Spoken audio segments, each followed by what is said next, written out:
What's up, squad? This is Brandon from the Bantu Sun. Thank you so much for joining me today.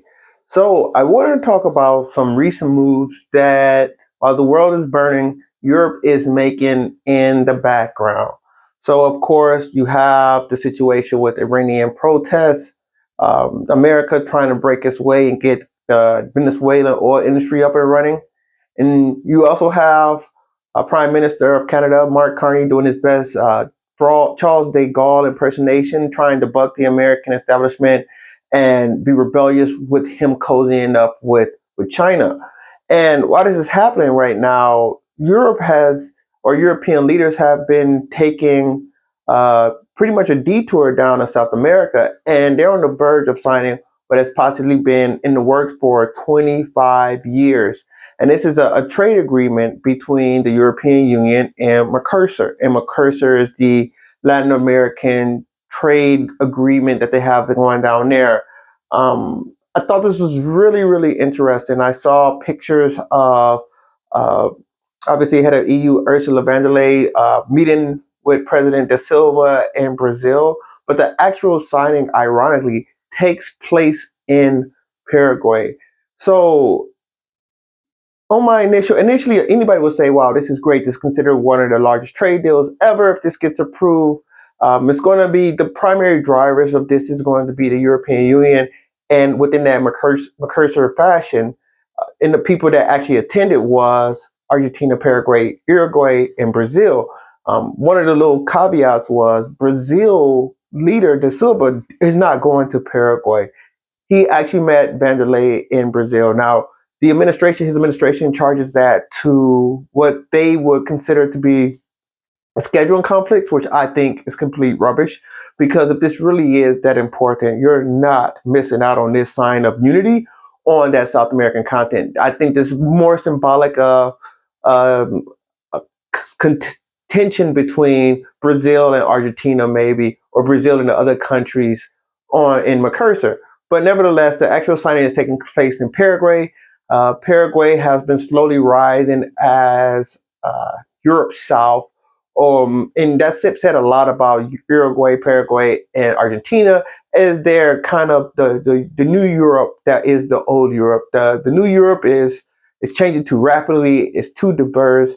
Too many mosques, the welfare state, etc. And I won't even say the welfare state, but what I will say is that it's slowly changing due to African and Asian migration. And some people kind of look at this part, the southern cone of South America, kind of a more pristine Europe.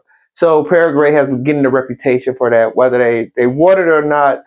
That's kind of how that direction has been going.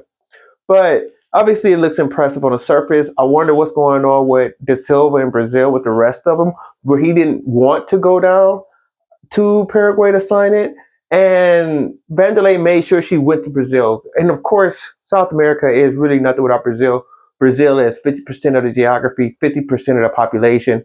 Uh, Brazil is a very big deal in South America, but it touches uh, 11 countries, so to speak. Like they are a very important country. I think it's only country it doesn't touch is like Ecuador and Chile.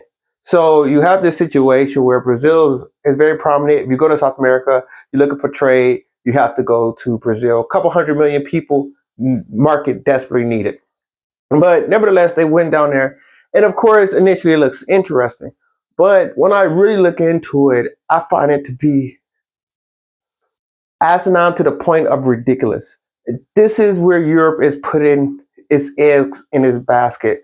Some far-flung daughter of the continent in South America. This is the most important region of the world. These are the most important relationships to be building at a moment like this. I can go on and on about the missteps that Europe has made, but I think the numbers really bear that out. If you look at maybe around 2007, before the financial crisis, the European market cap was roughly about 2 to 3 times smaller than the United States, right? Or the U.S. market cap was 2 to 3 times larger than Europe.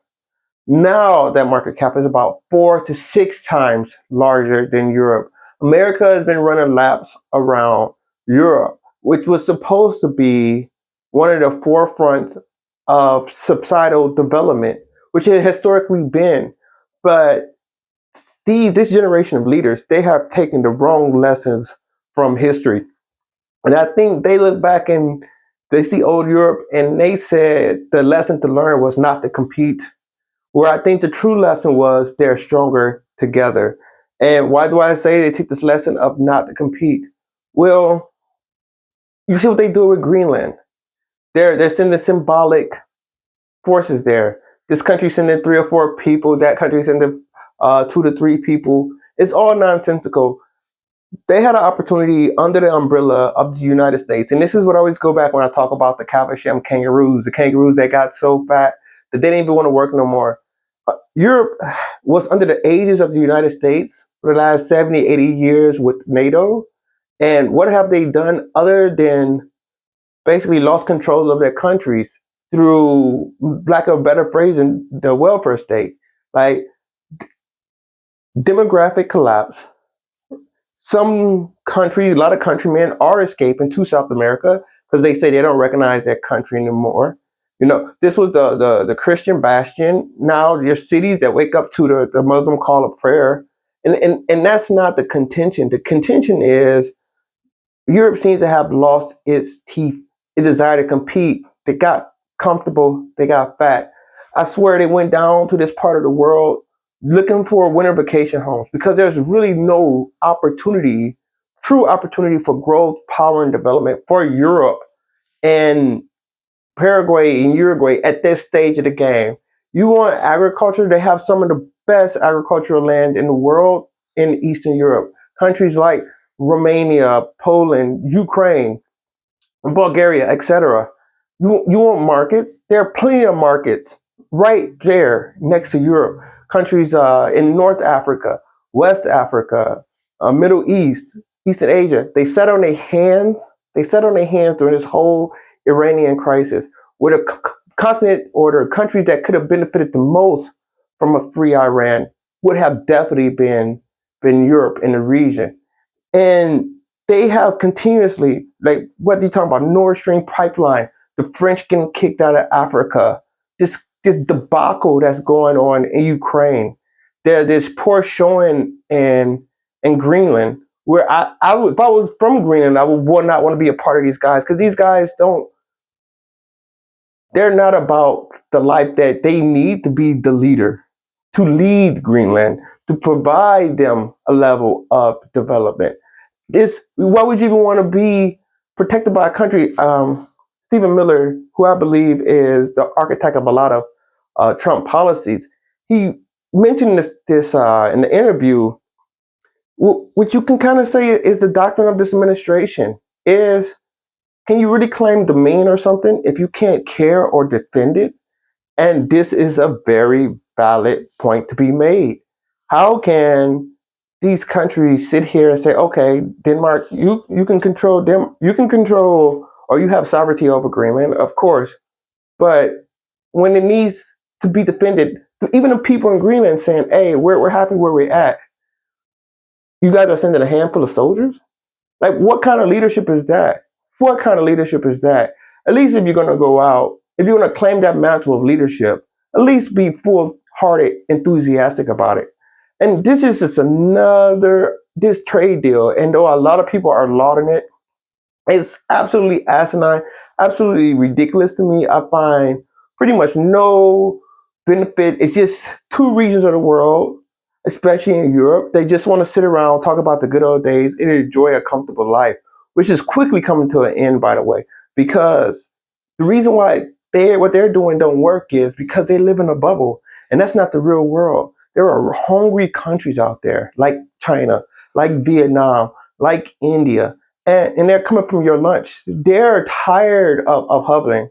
They have put in the work and they're rising themselves by their own bootstraps out of the drudges of poverty. America recognizes this, and this is why America are taking the actions that they have taken. This is why JP Vance, VP Vance, they say has a disdain for Europe. It's like he's sitting there watching these fat cats, and they just don't get it. They don't get it. The clinging noise of the banging champagne glass is it's just too loud for them to hear what's actually going on in the room, and they're quickly going to find out. They're quickly going to find out. So outside of visa purposes, getting some citizens to Paraguay and Uruguay faster, I'm not really seeing the great benefit this is going to have for Europe. I think they have a lot more opportunities closer to home. I would have been head over heels if I saw them go in, pick out 5, 6 countries in maybe West Africa, going with a multilingual force, get Ghana, Cote d'Ivoire, Liberia, excuse me, or Sierra Leone, Guinea, get some francophone, anglophone countries in West Africa with similar or complementary products, partner that with capital in Europe, and it's basically complement each other, or put more investment. Eastern Europe, from a demographic uh, point of view, is falling off a cliff.